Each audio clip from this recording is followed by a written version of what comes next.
so thanks very much for your attendance here today. This is the third conference that the Irish Fiscal Advisory Council has organised. You can see the details up here for those who are into social media. You can use our hashtag for the day, IFAC event. I wouldn't say it's iFace event, but it's a different reading level, but IFAC event if you're using it for the day. So I said this is our third conference, and we suppose had a range of topics over the last number of years. Our first conference we looked at fiscal risks, perhaps over the medium term. Last year's event we looked at the economic cycle and maybe the various problems in estimating the output gap. And our approach for today is to take a much more long-term view. Our warning might be stark, that winter is coming. We won't quite say what our individual interpretation of that is. You can have your own view of what we mean by winter is coming. But we're looking for a long-term perspective on what's happening in relation to, I suppose, economic developments, growth, demographics, and then impacts for the public finances. As the day progresses, I think what we'll see is that possibly there are more questions than answers. Some answers will be offered, but I don't think there's any need or belief that the answers are right. I don't think it's hugely important that the questions are asked, that we actually look at what are the factors and issues that will be at play over the next 30 or 40 years, and that we don't get to a situation where we have a cliff edge scenario when it comes to things like pensions and healthcare provision, that if changes and adjustments are made, that they're made on a gradual basis over the coming years. And it is something that feeds into public policy as it is. It's not necessarily the case that these factors aren't taken into consideration. So, for example, just from an Irish perspective, for those who are familiar with some of the changes that have been introduced in recent years, we have the extension of the pension age for public pensions, social welfare pensions, up from 65 to 66, and hit 68 over the coming years. Of course, for those working in the public sector, you now have the opportunity to work until 70, if you so wish.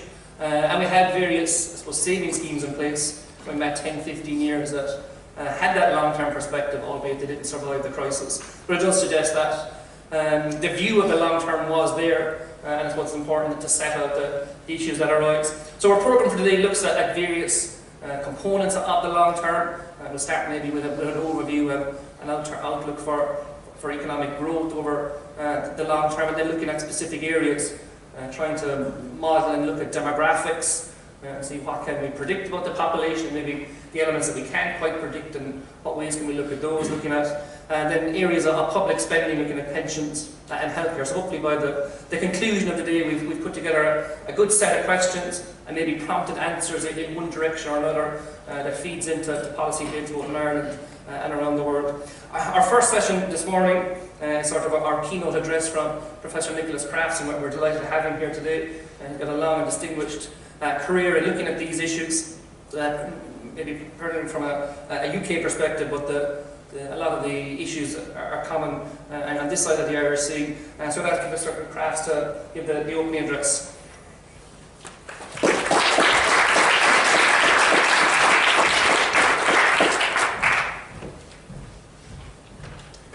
Thank you very much, and thank you for inviting me.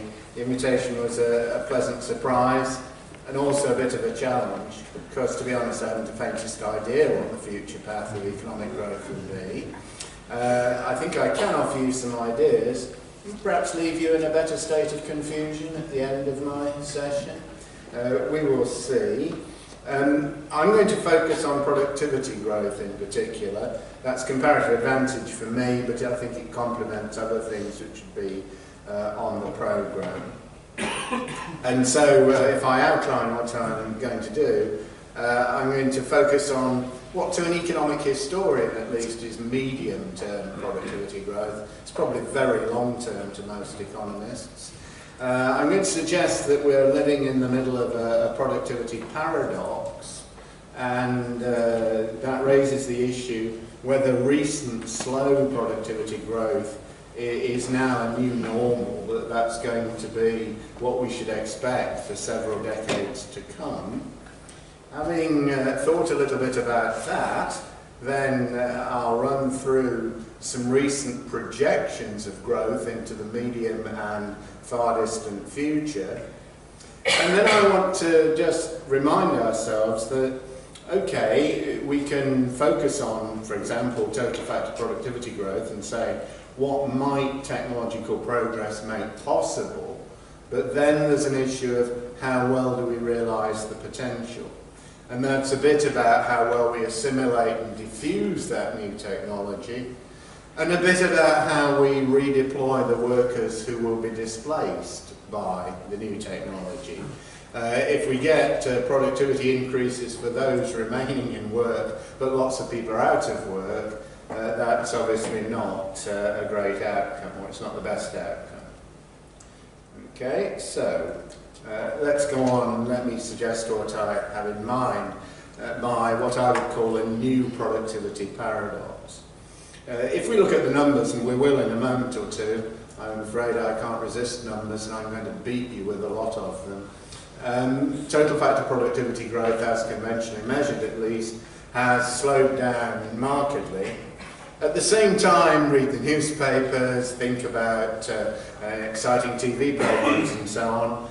Our impression is that innovation and technology is advancing rapidly. So there's lots of excitement about artificial intelligence. Driverless cars are just around the corner, perhaps about to run you over as they come round the corner, we don't know. Robots are likely to be much more sophisticated, able to do many more things. As I move on into old age and finally do give up work, I'm looking for those robots to run my household essentially, mow the lawn, make the bed, all those sorts of things, change my incontinence pants. That's apparently very difficult for a robot. That's something which is still sort of in the future, but there you go. Okay, and obviously on the one side there's excitement about the possibilities. On the other side there's fear that this will be difficult for the labour market to cope with. So that, you know, as so often with technological change in the past, job losses are something people worry about. If you remember the solo productivity paradox of 30 years ago or thereabouts, most of you are too young, I think, to remember that, but let me remind you or tell you, Solow made the observation in, I think, 1987, that you could see the computer age everywhere except in the productivity statistics. In a sense, we can see these new technologies, at least in embryo, but they're not making an impact on productivity very much at the moment. So maybe the equivalent of the Solow paradox today is we can see the digital revolution, but not in the productivity statistics. And I want to spend a few minutes trying to explain that. Just before I do, a first fix of some numbers for me. The notation here is Y upon P is real GDP per person, Y upon HW is real GDP per hour worked. So the second column in each case is labour productivity, if you wish. You can see that fast growth phase, the so-called golden age after World War II. You can see the slowdown after 1973 or thereabouts, which lasted till the mid-90s. From the mid-90s for a decade or more, productivity growth generally perked up a bit, and that's the period linked with ICT's impact, or big impact of ICT. The rather dismal performance through the financial crisis and its aftermath. And then down at the bottom, projections, where I've sort of taken here what I'd take to be sort of middle-of-the-road official projections or semi-official projections. So the one for the United States is the Congressional Budget Office's 10-year forward look, covering 2019 to 2029. And the one for the EU is a European Commission compilation. What we see there is that the expectation over that near future is for labour productivity to do better than in the financial crisis years, but not, at least in the EU case, to get back to the pre-crisis growth rate. So perhaps those projections are not quite as pessimistic as some being made 2 or 3 years ago. They're not all that cheerful. Summing that up in words, phases of European growth, there was rapid catch-up growth in the European area in the so-called Golden Age before 1973. There Labour productivity still is catching up the United States through the mid-90s. The productivity boost that the US had after that period sees their productivity growth accelerate, and Europe generally, not every country of course, but for the average of Europe, there's falling behind the US. And then this projection for the 2020s that we've just been looking at, or projections, the growth in the US will be sort of sluggish by historical standards, but Europe, even so, might be struggling to keep up. Okay, if you think about the way projections are typically made, the sort that we've just been looking at, I think a starting point is usually to try and say, what do we think future total factor productivity growth will be, future TFP growth, and then to think in terms of, in the medium to long term, a kind of solo steady state growth path in which the rate of capital stock growth adjusts to come into line with the natural rate of growth. So an increase in TFP growth tends to bring with it a bigger contribution from capital deepening in that story. That would be the way we'd think about the leader country, let's call that the United States. And then the follower countries, the rest of us so to speak, are able to enjoy the benefits of technological progress in the leader, and maybe on top of that can achieve a bit of catching up, depending on reform programs and other supply side aspects of the economy. So I think a natural starting point, and what I'm going to spend the next few slides on, is what would we expect total factor productivity growth to be in the United States? Two very different views, and I think over my career I can't remember the spread of projections or opinions being as wide as this. This is really a very wide spread. Bullet point 2 is my favourite grumpy old man, they probably wouldn't like me to call him that, Bob Gordon. That's the implied forecast for projection for TFP growth over probably 20 years forward from when he published his book, and that is in the 2016 book. Eric Brynjolfsson is perhaps the most famous of the, or most prominent of the people who I would describe as techno-optimists. They're very hopeful that there'll be a lot of technological advance and it will have a big economic impact. Those are two quite distinct points, and both those are there. Brynjolfsson and McAfee, I think you can interpret them in their book of 2014 as saying that TFP growth will be at least 2% a year. They never actually use that number. How do I come to that inference? Because they say it will match the best medium-term periods of the 20th century in the US. That would get you up to that 2% figure. I think it would be fair to say, though, that these views are kind of forward-looking. They're opinions about what technology might do in the future. An alternative way of thinking about productivity growth is to say, well, what's the trend rate of productivity growth been recently? And what would we see if that trend rate of growth turns out to be the future? Well, that's where I think we would get quite a lot of pessimism, at least as pessimistic, I suspect, as Gordon. Because if we look at estimates of trend productivity growth, and I've just chosen one which is quite prominent from the OECD, they tend to show declining trend productivity growth. So this is saying we know that performance has deteriorated, but it's the trend component which has largely fallen. It's not just a blip, not a fluctuation around the trend. So looking at total factor productivity growth in the euro area on that slide, then Riolfo et al., that OECD team, estimate of trend productivity growth at that point was about 0.2% a year. Labour productivity growth about 0.3% a year. If we take that to be the future steady state, That's a rather gloomy outlook, I think. It doesn't bother me a lot because I'm too old, I won't live to see the consequences. But for most of you, it should be something that might concern you.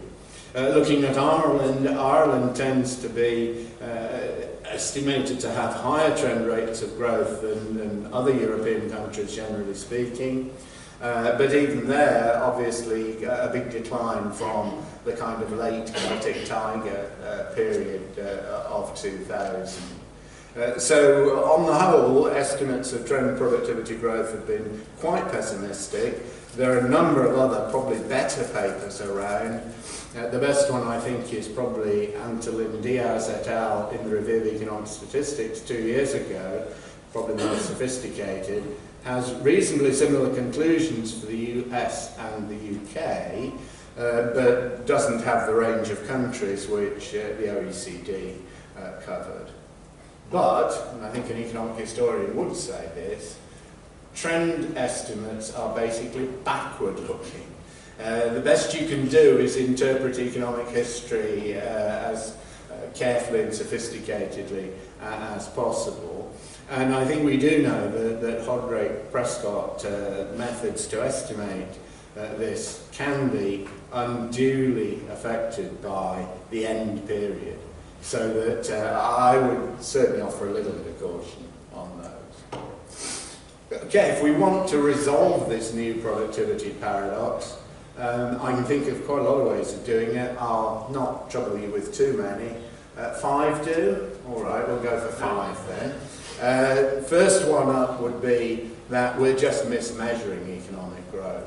The national accounts are no longer very fit for purpose. They're missing a large part of economic growth, an increasingly large part of economic growth. Because if you're explaining a slowdown, you've got, I think, essentially to say this problem has got more severe. It's always been there, we know that. Think back to the Boskin Commission, older members of the audience, which reported in the US in 1996 about under-measurement of real GDP growth for a variety of index number problems. Okay. Second up, and this is obviously the right one because it's self-citation, the second up is that maybe using the best you can do on estimating trend productivity growth wouldn't have stood you in very good stead in the past. You'd have actually got it wrong, you'd have missed turning points, you'd have been unduly pessimistic at a key point in history, which I'll mention in a moment. Third possibility is that we've been knocked off course, and the knocking off course is more temporary than perhaps the econometrics allows, and that would perhaps in one way or another blame the financial crisis or some of its implications for productivity growth.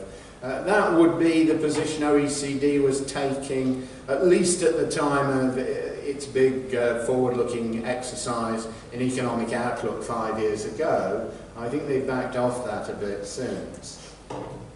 One which I think is well worth considering, and is put forward again by Brynjolfsson and McAfee, is that there is quite a time lag, typically, before new technologies have their big effect. A classic example, which is often, I think, known to a lot of economists, is Paul David's discussion of the impact of electricity. Electricity first sold commercially in the US in the early 1880s, only has a significant productivity impact in the 1920s, about 40 years later. And you could already see lots of evidence of electricity, but it took a long time to get to grips with how to use it to improve productivity. And then Bob Gordon, he's essentially saying, these new technologies aren't really very impressive anyway. There's no reason at all to think that their economic impact will ever be important. For Bob, all the great inventions have already been made a long time ago, sort of round about his youth. I think we've all had that sort of nostalgic feeling in the past. I think I'll leave it at that. Okay. Just reviewing those quickly. I think among the sort of relatively expert papers, there's a clear consensus that the US slowdown is not primarily mismeasurement. There may be a component of that, but generally speaking, the conclusion of the literature is it is a real slowdown. That said, that same literature would say economic growth is still being underestimated, and possibly quite a lot, by the index number procedures which are adopted in the US and in other OECD economies. Looking at, say, the paper by Aguil et al., the missing growth paper, and one or two others on measuring computer prices better and so on, I think it's reasonably easy to construct a plausible case that American growth is underestimated by somewhere between 0.5% a year and 1% a year. But I think that's also probably true before the slowdown. So it is something to take into account, but it is not probably an explanation primarily of the slowdown. One thing which is probably worth saying is that quite a lot of the impact of the digital revolution might not show up in GDP. Perhaps it shouldn't show up in GDP, because it's essentially an aspect of household production. You go away and book your holiday on the internet, that is probably household production, the way that national accounts usually put it. And on the conventional boundaries, they shouldn't be captured in GDP, and in practice they probably won't be. If you were to try and estimate how big the omitted welfare gains are, Chad Syverson's paper in the Journal of Economic Perspectives does a very good job of reviewing that, and concludes that the missing omitted consumer gains are a lot less than the missing output. What's the missing output in this context? It's the extra output you would have had in the absence of the productivity slowdown. So it's that's a big number compared with the mismeasurement. Past TFP growth, my paper with Terry Mills suggests American TFP growth has declined steadily but slowly over time. Terry's the econometrician of our partnership. He tells me he really likes this model. If that's what you're going to try and do, that's the way to do it. But what he also came up with after a lot of work on quarterly market sector TFP in the US is that if you estimate trend growth on past information, you're not necessarily going to do very well at picking up the next 10 years, or whatever the medium-term horizon is. The point I think that I'd emphasise on this slide is that if one uses, or had used, the conventional methods to estimate trend TFP growth today in the past, at one point, at least in history, you'd have got it mega wrong. The point where you would have got it mega wrong would have been the early 1990s, because you would certainly not have had a projection which would have captured anything to do with the ICT revolution. And that's why I say that techno-optimists might be wrong, but they might also not want to put that much weight on econometrics. That's a slide from the Crafts and Mills paper. The green curve is what you would get from the date in question as average TFP growth in the market sector for the next 10 years. The blue and red lines are the estimates of trend growth based on past information only, and using different samples backwards, 20 years and 25.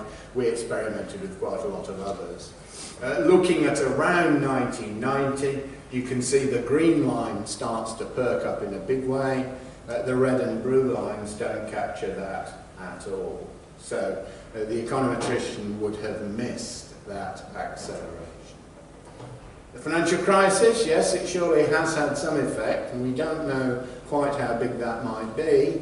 Some of those effects could be a long-term levels effect. That's what Nick Alton suggested in his paper. And we do know that in the short run, there are quite a lot of concerns about how well resource reallocation has been going in different economies. So if we see it as important to reallocate resources to take advantage of technological progress and so on, the financial crisis may have made that more difficult, quite significantly more difficult.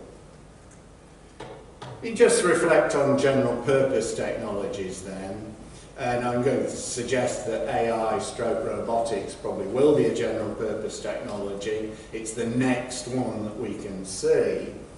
I think history tells us that the macro productivity implications of such important technologies are typically very modest initially. Some of that is just arithmetic. These, if you do a growth accounting exercise, they occupy a small part of the economy initially. Only a small part of the capital stock would be steam capital in 1800 or electrical capital in 1900 or whatever. It also takes quite a long time for people to understand how to use the technologies and to make the necessary complementary investments in organisation, supporting technologies, human capital investments, etc. Note at the bottom that it's quite possible that a general purpose technology can have a really large cumulative effect, but it just keeps growing over time, and it never affects a lot the rate of growth of the economy in a 5 or 10-year period. Obviously, time for some more numbers. I can see you're desperate for more numbers, so here are some. Contributions to labour productivity growth. This is essentially a growth accounting exercise. General purpose technologies. The first column is the capital deepening contribution of the special capital associated with the GPT. Total factor productivity growth in the making of the technology, and then a total. Looking down from the top to the bottom, steam's really quite interesting. That essentially says if James Watt hadn't lived, in 1830 the British economy would have been almost no different. And then it built up. But notice it built up over a long period of time, and the contribution to labour productivity growth, as far as I can estimate, it was never more than about 0.3% a year. Again, electricity, you can see that building up. The 1920s is the period where it's perhaps quite big. It's probably 1919 to 29, brackets 2, which would be Paul David's preferred view. Raises an issue which we can't discuss this morning, that his second estimate there includes what he calls spillovers from the new technology. Spillovers are hard to measure, they're controversial, but they might have been quite important in that case. And then ICT, that actually seems to have had a bigger impact than the other technologies, and sooner. If you actually go back to the first slide, what do you see from that? There wasn't a solid paradox. It actually worked pretty well. Okay, my half-time score on the new productivity paradox. I'm not going to say any more about it. We're only part way into the game. We don't know what the final score will be. But my reading is there is a real productivity slowdown, but I'm raising the question, is it permanent? And we'll go into that in a moment. Secondly, I'm not persuaded that econometrics is the way to tell us about future productivity growth. Thirdly, I wonder if with AI and so on, we've got another case of Amara's Law. Amara's Law is huge over-optimism about a technology in the very early stage, followed by a wave of pessimism, oh, it's doing nothing for us after all. And then 20, 25, 30 years later, you start to see what the real story is, and it's probably between the first and the second. Okay, let's look at growth projections then for a moment. More numbers here, I'm afraid. These are European Commission projections from last year. It goes for a longer period into the future, but I've taken the 2020s and the 2030s there. I can probably guess that the only exam I ever failed at school was art, but I thought I'd go for a garish green just to show some sort of sympathy, so to speak. The only trouble with garish green is it's sometimes a bit hard to read, but there you go. The European Commission's projecting real GDP to grow in the euro area at about 1.1% a year in each of those decades, based on TFP growth of 0.7 and then 0.9 in the second decade. And in fact, their modelling strategy essentially says they expect, or they're going to look at the world as if it converges on a steady state, 0.9 TFP growth for Europe. As you go on, and they go on to, I think it's 2070 in their projections. So Ireland has reached that also in the 2030s for TFP growth, but there are some short-term dynamics and so on. It does a bit better in the 2020s. A quite obvious point is that for real GDP growth, it's sort of labour force growth plus labour productivity growth. I'm focusing on labour productivity growth, but let's just note that these projections tend to suggest that Ireland will have somewhat higher labour force growth than the European average, and the country which is perhaps down at the bottom of the list in the near future is Germany, and perhaps in the slightly further distant future, Italy. Italy remains a laggard in these projections into the 2030s.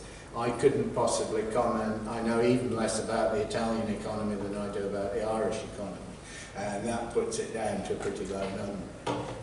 Okay, so the European Commission takes a cautious position, I would say, on future TFP growth, sort of splitting the difference between the extremes.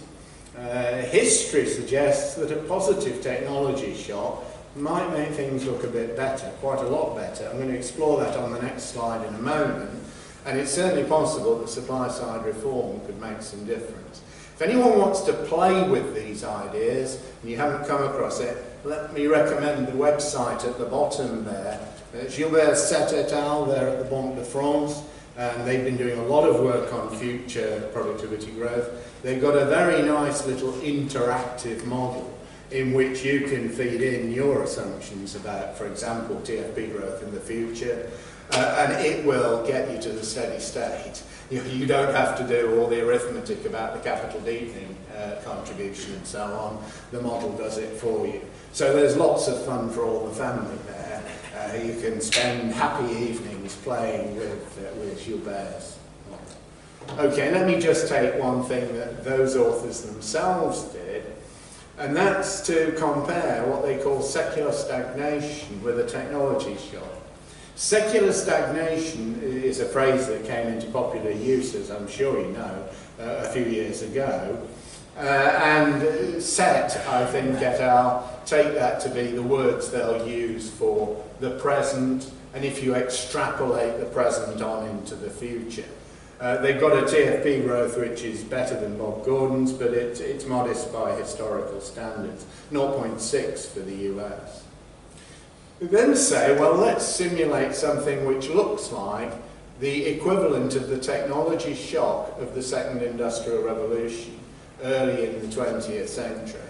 And let's have a look at what it does to US TFP growth as they see it. And then the euro area is following on, so to speak. It's this leader-follower sort of model. They argue that that might raise TFP growth over a period of 40 years or so by 1 percentage point per year. That really would transform the arithmetic. It makes a massive difference. Real GDP would be increased by more, 1.8 percentage points per year. That's, of course, because you get this induced capital deepening effect, which goes along with the extra TFP growth.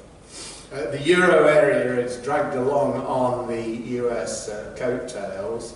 1 and 2. Column 1 is with institutions and policies as they are now.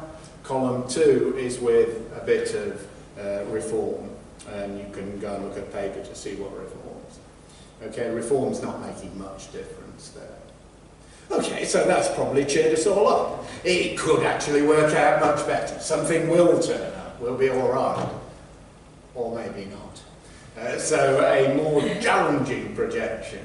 That's my euphemism for much more pessimistic. This is the paper I guess many of you have read, McQuinn and Whelan, from a few years ago, in which they project a future in which recent TFP growth is the new normal, and the new normal on into the foreseeable future. So they've got a steady state world in which TFP growth, delta A upon A, is equal to 0.2% a year, and with conventional assumptions that will give you steady state labour productivity growth at 0.3% a year. This is winter is coming, or something close to it. At the very least, it's late autumn and we're starting to shiver, I think, in this story. The baseline projection for 2014 to 33, again, including some short-term dynamics, is GDP growth in the euro area at 0.4, Ireland just over 1, labour productivity growth 0.6 and 0.9 respectively. They do some experimentation or simulation of what they think various reforms, including particularly labour market reforms, might do. They conclude there is scope for a positive effect in Europe more generally, but essentially they say Ireland's pretty good already. So there's not a massive amount of upside there. The steady state TFP growth in this simulation or this projection could be logically justified, I think, by saying, let's believe the world is one of semi-endogenous growth. It's a subspecies of recent growth models. And the most famous version of this, or notorious, depending how you look at it, is a claim that ideas are getting much harder to find. And the basic idea here is that if you try to grow faster through increasing R&D, it has a transitory effect. It will raise the level of productivity in your economy, but essentially it's a Solow-like story. It's only a levels effect in the long run. So that the endogenous component of growth comes for them with employment growth rather than R&D. Blue Metal document what they see as falling productivity of R&D, which is what you'd expect in that kind of story. And that stunning number in the first bullet point there, the number of researchers has to double every 13 years just to maintain TFP growth. And what we've had in the past has been, to a significant extent, transitory growth from increases in R&D.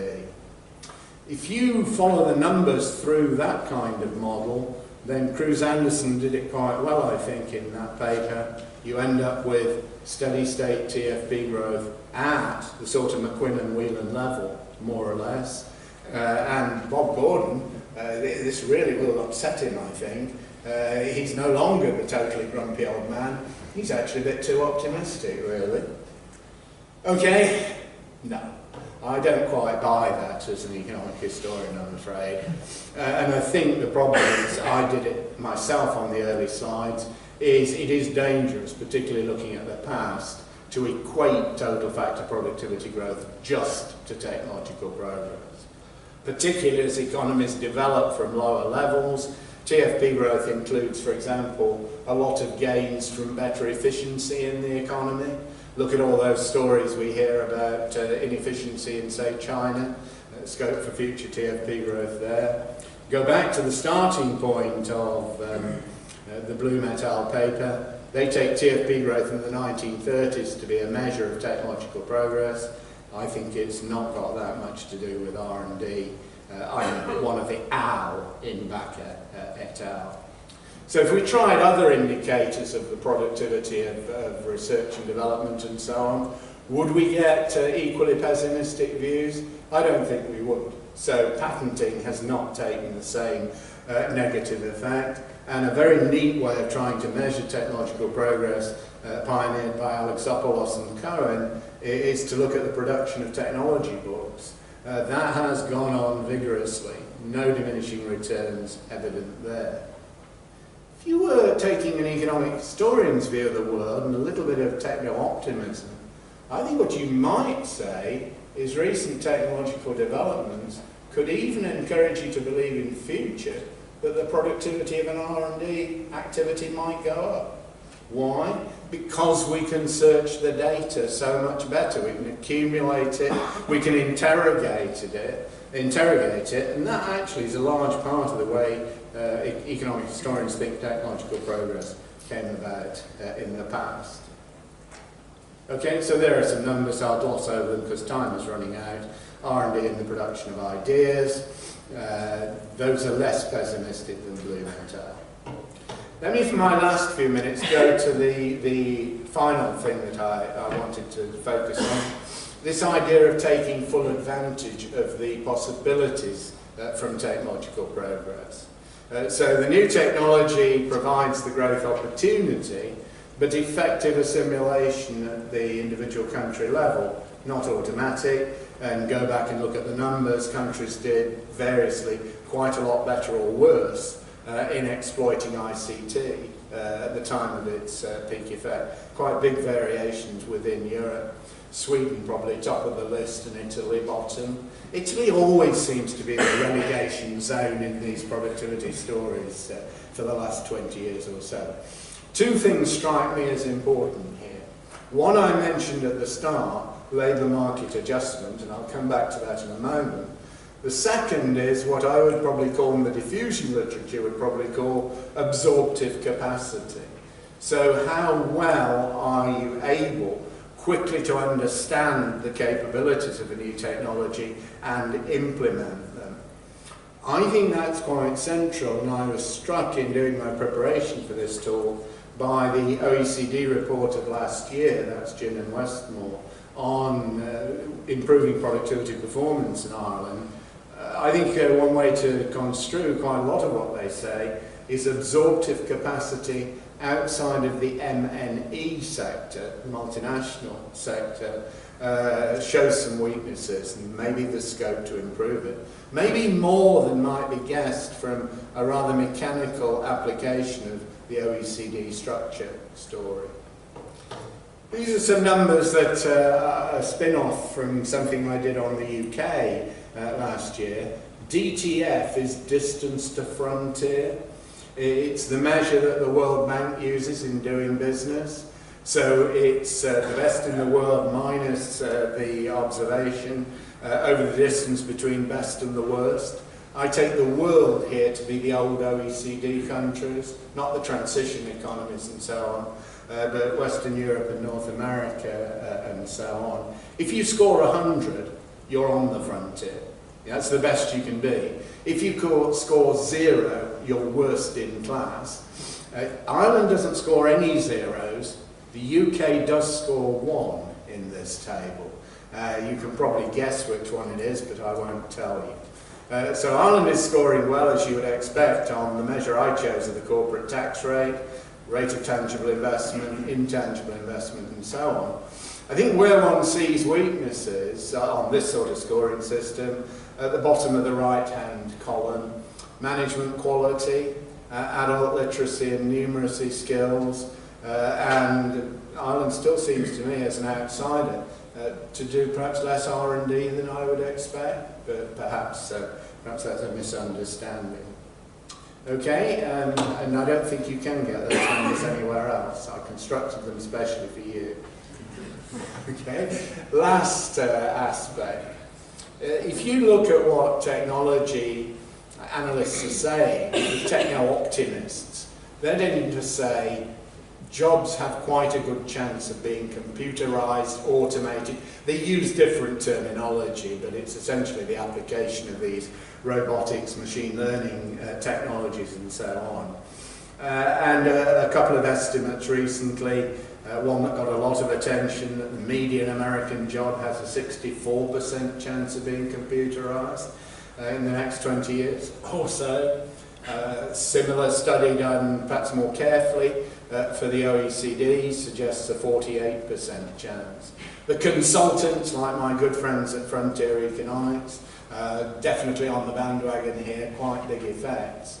That suggests reasons why you shouldn't necessarily be so pessimistic about future productivity growth. And I have to say, I think the techno-optimists have analysed their case more convincingly, though with a lot of doubt, of course, than the pessimists. And what these authors could be interpreted as saying is that the Brynjolfsson-McAfee story is sort of at least nearly right. Rapid productivity growth after a delay. But there's a real dark side, I think, to these projections. And the dark side is that these technologies are going to remove a lot of jobs which we thought were safe. The dark side of these projections is, I think, that a lot of those jobs might disappear. And it's the low education, low wage worker who may be quite vulnerable here. And that'll be the issue about do we do well in redeploying them. If we don't get the sort of boost to growth, or not all of it, that we otherwise would. And a benchmark model of the labour market that we use a lot in the UK at least, is Chris Pissarides' work from about 20 years ago, most of it. Mortensen and Pissarides did a very nice simulation of the difference between an American-style and a European-style labour market in coping at technological changes which are skill-biased. I think what I've been describing on the previous slide is essentially that. And they model the impact the labour market has to deal with as a rising dispersion of worker productivities. They concluded that in the period they looked at, an American-style labour market would do much better. And it's to do with unemployment benefits, employment protection, and so on. Whatever, I think the important message is that labour market policies will be really important in realising potential. And this isn't quite the mechanical exercise that's sitting there in the books.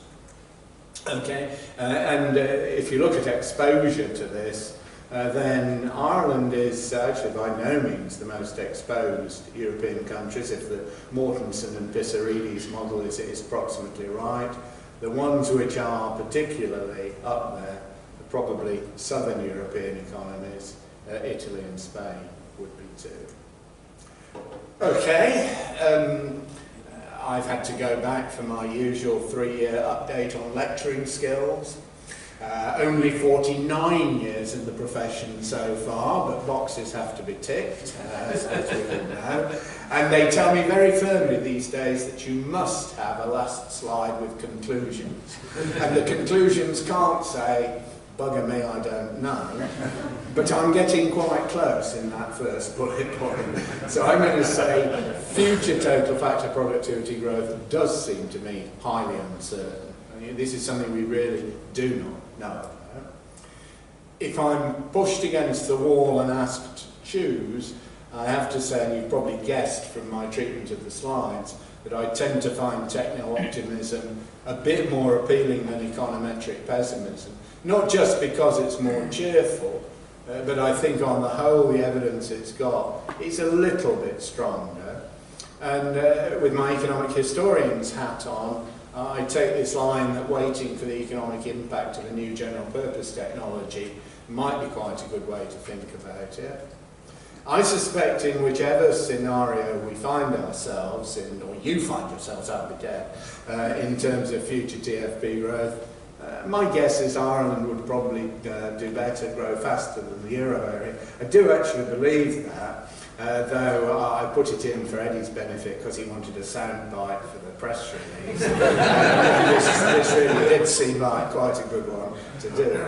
And that's far too cheerful. So I'd better leave you on a dismal note. Dealing with the skill bias of technological change, I do think it's going to be a serious policy challenge. And I'm saying there's a good chance we could get that, or various countries could get that wrong. Thank you.